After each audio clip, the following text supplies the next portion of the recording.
Hi yes welcome to universal talkies. నేను మీ అప్పాజీ.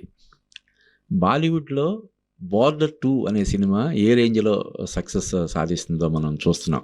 ఇప్పటికే 300 కోట్లు కలెక్ట్ చేసినటువంటి ఆ సినిమా సునాయాసంగా మరో 100 కోట్లు కలెక్ట్ చేస్తుందని చెప్పి అంచనాలు వెలువడుతున్నాయి. ఈ సినిమాలో అంటే వరుణ్ ధావన్ అనే కుర్ర హీరో ఉన్నప్పటికీ కూడా మెయిన్ సన్నీ డియోల్. అంటే ఇప్పుడు సన్నీ డియోల్‌ను దాదాపుగా మర్చిపోయారు అనుకుంటున్నటువంటి తరుణంలో అతను 'గద్దర్ 2' సినిమాతోటి అసలు బాక్స్ ఆఫీస్‌ని ఒక రేంజ్‌లో ఎరగదీశాడు.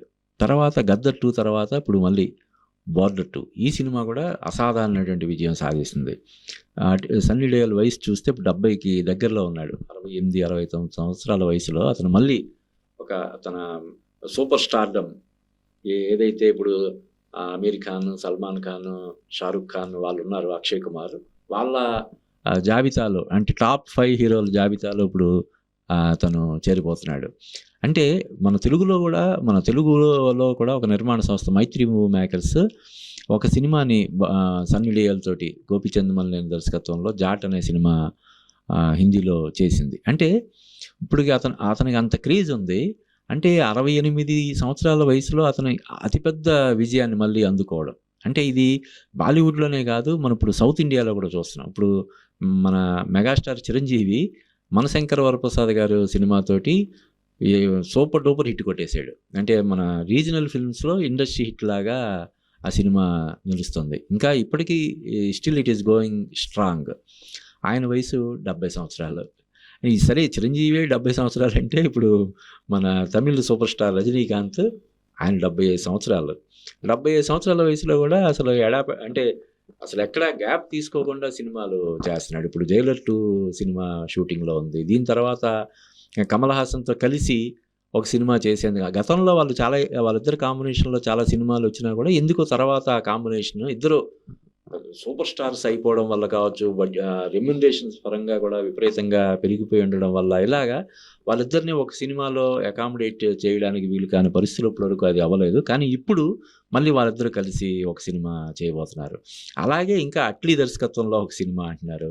తర్వాత మళ్ళీ ఈ 'జైలర్ 2' తర్వాత మళ్ళీ ఈ 'నరసింహ' సినిమాకి సీక్వెల్ అని చెప్పి అంటున్నారు. అంటే ఒక కుర్ర హీరో ఒక 25 ఏళ్ళు 30 ఏళ్ళు ఉన్నటువంటి హీరో ఎలాగైతే వేరియస్ జోనర్లో సినిమాలు చేసి అలరించడానికి, తన ఇమేజ్ని పెంచుకోవడానికి, మార్కెట్ను పెంచుకోవడానికి ఎంత ప్రయత్నం తహతహలాడతాడో అలాగా ఇప్పుడు మన రజనీకాంత్ కూడా అన్ని సినిమాలు చేస్తున్నాడు. అంటే ఏదో సరే మనం సంవత్సరానికి 1-2 సినిమాలు చేద్దామని కాకుండా సంవత్సరానికి కనీసం 2 సినిమాలైనా చేయాలన్న అంత ఆసక్తితోటి ఆయన ముందుకెళ్తున్నాడు. ఆయననే కాదు, ఇప్పుడు మన తెలుగులో మెగాస్టార్ తర్వాత ఇప్పుడు వెంకటేష్, ఆయన కూడా ఇప్పుడు 65, 66 ఎంతో ఆయన కూడా వరుస విజయాలతో దూసుకుపోతున్నాడు. సంక్రాంతికి వస్తున్న సినిమాతోటి ఆయన కెరీర్లోనే బిగ్గెస్ట్ హిట్ కొట్టాడు. ఇప్పుడు 'మనశంకర వరప్రసాద్'లో కూడా ఒక ప్రత్యేక అతిథి పాత్రలాగా చేశాడు. ఇప్పుడు వరుసగా ఆయన ఇంకో సినిమా ఇప్పుడు మళ్ళీ అనిల్ రావిపూడి కాంబినేషన్లో సినిమా అంటున్నారు, 'దృశ్యం 3' అని చెప్పి అంటున్నారు. ఇలాగా ఆయన దూసుకుపోతున్నాడు. ఇంకా బాలయ్య గురించి చెప్పాల్సినటువంటి అవసరం లేదు. ఆయన కూడా ఇంచుమించు 64, 65 ఇయర్స్ ఏజ్లో ఎక్కడ కూడా తగ్గకుండా దూసుకుపోతున్నాడు. వరుసగా సినిమాలు చేస్తున్నాడు. ఇంకో పక్క ఎమ్మెల్యేగా ఉన్నాడు. 3rd టైం ఎమ్మెల్యేగా హ్యాట్రిక్ కొట్టాడు. ఇంకొకటి బసవతారకం క్యాన్సర్ హాస్పిటల్ కోసం ఆయన ఎంతో కృషి చేస్తున్నాడు. అమరావతిలో కూడా దానికి ఇంకొక శాఖను ఏర్పాటు చేసి అక్కడ వాళ్ళకు కూడా ఈ వైద్య సేవలు క్యాన్సర్ పరంగా పేషెంట్స్కి అందుబాటులో ఉండడం కోసం అక్కడ కూడా దీన్ని నిర్మాణం చేస్తున్నారు. ఇలాగా అంటే రాజకీయాల్లో, సినిమాల్లో, సామాజిక సేవా రంగంలో ఇలాగ ఆయన దూసుకుపోతున్నాడు. ఇప్పుడు గోపీచంద్ మల్లేని దర్శకత్వంలో ఒక సినిమా అతి త్వరలో సెట్స్కి వెళ్ళబోతుంది. Next month సెట్స్కి వెళ్ళబోతుంది. అలాగే కొరటాల శివ దర్శకత్వంలో ఒక సినిమా అంటున్నారు. దిల్ రాజు ప్రొడ్యూసర్గా, మార్కో డైరెక్టర్తో ఒక సినిమా అంటున్నారు. క్రిష్ దర్శకత్వంలో ఒక సినిమా అంటున్నారు. ఇలాగా కనీసం 6-7 ప్రాజెక్టులు అయితే పైప్ లైన్లో ఉన్నాయి. అంటే ఒకప్పుడు ఎలాగైతే మన హీరోలు సంవత్సరానికి మినిమం 5-6 సినిమాలు చేసేవాళ్ళు, ఇప్పుడు మన చిరంజీవి గారి దూకుడు చూసినా, బాలయ్య దూకుడు చూసినా, వెంకటేష్ చూసినా వీళ్ళు కూడా ఇప్పుడు సంవత్సరానికి 3, 4 సినిమాలు అయితే చేయాలన్నంత దీంతోటి ఉన్నారు. ఇప్పుడు నాగార్జున కూడా తన 100వ సినిమాతోటి ముందుకు వస్తున్నాడు. రాబోతున్నాడు ఆయన. ఆయన కూడా 66, 65 సంవత్సరాల వయసులో ఎక్కడ తగ్గకుండా అవసరమైతే ఏదైనా ఇంపార్టెంట్ క్యారెక్టర్ తనను ఎగ్జైట్ చేస్తే 'కుబేర' లాంటి సినిమాలు, 'కూలీ' లాంటి సినిమాలు చేస్తున్నాడు. ఇప్పుడు చాలా ప్రెస్టీజియస్‌గా తీసుకొని ఈ 100వ సినిమా చేస్తున్నాడు. అలాగే ఈవెన్ బాలీవుడ్ సూపర్ స్టార్స్ ఇప్పుడు 'అమీర్ ఖాన్' గానీ, 'సల్మాన్ ఖాన్' గానీ, 'షారుఖ్ ఖాన్' వీళ్ళందరూ కూడా 60స్‌లో ఉన్నారు.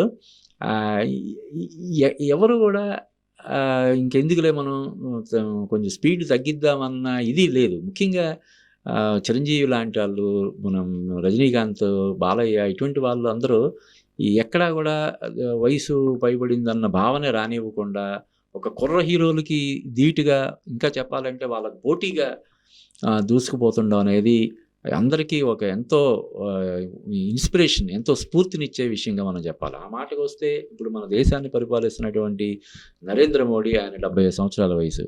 ఇప్పటివరకు ఆయన ఇది 3వ టర్మ్‌లో ఆయన మనకి సేవలు అందిస్తున్నారు. ఇప్పటివరకు ఒక్కరోజు కూడా సెలవు తీసుకోలేదు ఆయన. అంటే ఈ వయసులో కూడా ఎక్కడ అనారోగ్యం అన్నది దరి చేరనివ్వకుండా అన్ని జాగ్రత్తలు పాటిస్తూ ఆయన యోగా చేస్తారు, వ్యాయామం చేస్తారు. ఆహారపరమైనటువంటి, ఆరోగ్యపరమైనటువంటి సలహాలు కూడా ఆయన అప్పుడప్పుడు ఇస్తుండడం మనం చూస్తుంటాం. నేను ఇది తింటాను, దీనివల్ల నా ఆరోగ్యం బాగుంటుంది. మొన్న కూడా ఏదో ఒక ఫ్రూట్ గురించి, ఒక వెజిటబుల్ గురించి ఆయన చెప్పడం జరిగింది. అలాగే ఆంధ్రప్రదేశ్ని పరిపాలిస్తున్నటువంటి చంద్రబాబు నాయుడు కూడా 75 సంవత్సరాలు. అంటే వీళ్ళందరూ మనల్ని విపరీతంగా ఇన్స్పైర్ చేస్తున్నారని చెప్పొచ్చు. అటు రాజకీయాల్లో కావచ్చు, సినిమాల పరంగా కావచ్చు, వీళ్ళందరూ ఒక రజనీకాంత్, ఒక megastar Chiranjeevi, Balayya, Venkatesh, Nagarjuna, Sunny Leone, వీళ్ళందరూ కూడా ఒక ఇన్స్పిరేషన్ని పంచుతున్నారు. అంటే చాలామంది 50s తర్వాత మనం కొంచెం డౌన్ అవ్వాలిలే, ఇంకెందుకులే అన్నట్టుగా ఆలోచిస్తారు. ఈ వయసులో ఎందుకులే ప్రయోగాలు, ఈ వయసులో మనకెందుకులే అని చెప్పి ఆలోచించే వాళ్ళు, వెనకడుగు వేసేవాళ్ళు, ఆ విధంగా వాళ్ళని డిస్కరేజ్ చేసే కొంతమంది, వీళ్ళందరికీ ఒక ఇదన్నమాట. అంటే ఒక రజనీకాంత్, ఒక నరేంద్ర మోడీ, ఒక చంద్రబాబు నాయుడు, ఒక మెగాస్టార్ చిరంజీవి, బాలయ్య, వీళ్ళందరినీ చూసి మనం అందరం ఎంతైనా, నేను పర్టికులర్గా చాలా ఇన్స్పైర్ అవుతున్నాను. మొన్న కూడా సింగీతం శ్రీనివాసరావు గారు 96 సంవత్సరాల వయసులో ఆయన మెగాఫోన్ పట్టుకొని ఒక సినిమా తీసేందుకు ఆయన సన్నాహాలు చేసుకుంటున్నాడు. అంటే చెప్తుంటారు జనరల్గా, age is just a number అని చెప్పి, వయసు అనేది కేవలం ఒక సంఖ్య మాత్రమే అని చెప్పి చెప్తుంటారు. అలాగే వీళ్ళందరినీ చూసి ప్రతి ఒక్కరూ కూడా ఇన్స్పైర్ అవ్వాలని చెప్పి నేను పర్సనల్గా ఫీల్ అవుతున్నాను.